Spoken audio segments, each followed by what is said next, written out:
उत्तराखंड में एक के बाद एक भर्ती घोटालों की पोल खुल रही है।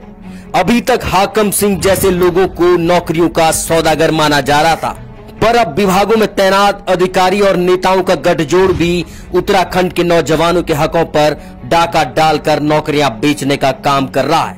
खबर सहकारिता विभाग के उत्तराखंड राज्य भंडारण निगम से है, जहां तैनात एमडी मान सिंह सैनी ने विभाग में अपने दर्जनों रिश्तेदारों, चहेतों और सगे संबंधियों को यहां फिट कर दिया है। आपको जानकर हैरानी होगी कि जब उत्तराखंड में 2017 में विधानसभा चुनाव होने वाले थे, उस दौरान आचार संहिता लागू होने से ठीक एक दिन पहले मान सिंह सैनी ने ये कारनामा कर डाला। सूचना के अधिकार में मिली जानकारियों के मुताबिक मान सिंह सैनी ने अपने पद का दुरुपयोग करते हुए रातों रात यहाँ 39 कर्मचारियों की नियुक्ति को अंजाम दिया।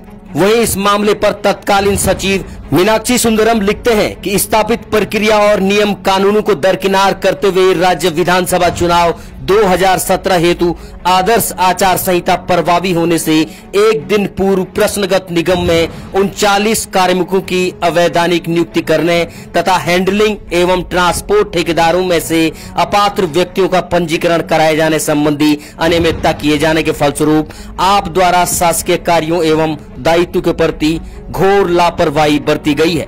लेकिन हैरानी की बात है कि कुछ ही समय बाद मान सिंह सैनी की पदोन्नति भी कर दी जाती है। सूत्र बताते हैं कि मान सिंह सैनी यहाँ एक बेलगाम अधिकारी की तरह काम कर रहे हैं। सबसे पहला सवाल तो ये कि जब मान सिंह सैनी ने अपने लोगों की यहाँ नियुक्ति की तो उस वक्त राज्य भंडारण निगम के ढांचे की ही स्वीकृति नहीं थी। ऐसे में सैनी द्वारा कैसे यहाँ कर्मचारियों का नियमितीकरण किया गया, यानी कि साफ है कि बिना किसी बड़े लेन देन के ये संभव ही नहीं है। दूसरा बड़ा सवाल, राज्य भंडारण निगम में प्राविधिक सहायक का एक पद स्वीकृत है।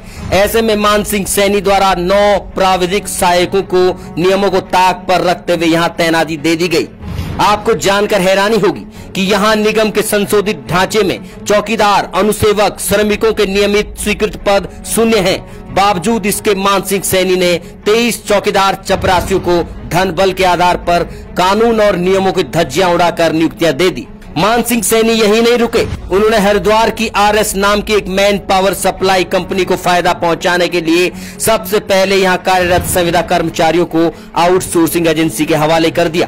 कुल मिलाकर सहकारी विभाग के अंतर्गत आने वाले राज्य भंडारण निगम में मान सिंह सैनी पिछले 6 वर्षों से मठाधीश बनकर जमकर अनियमितताएं कर रहे हैं, पर इन पर कोई कार्रवाई नहीं हो रही है। अब देखना ये होगा कि क्या मान सिंह सैनी के द्वारा की जा रही अनियमितताओं पर मुख्यमंत्री पुष्कर सिंह धामी कोई संज्ञान लेते हैं या ऐसे बेलगाम अधिकारी यूं ही उत्तराखंड में नौकरियों में भ्रष्टाचार करते रहेंगे।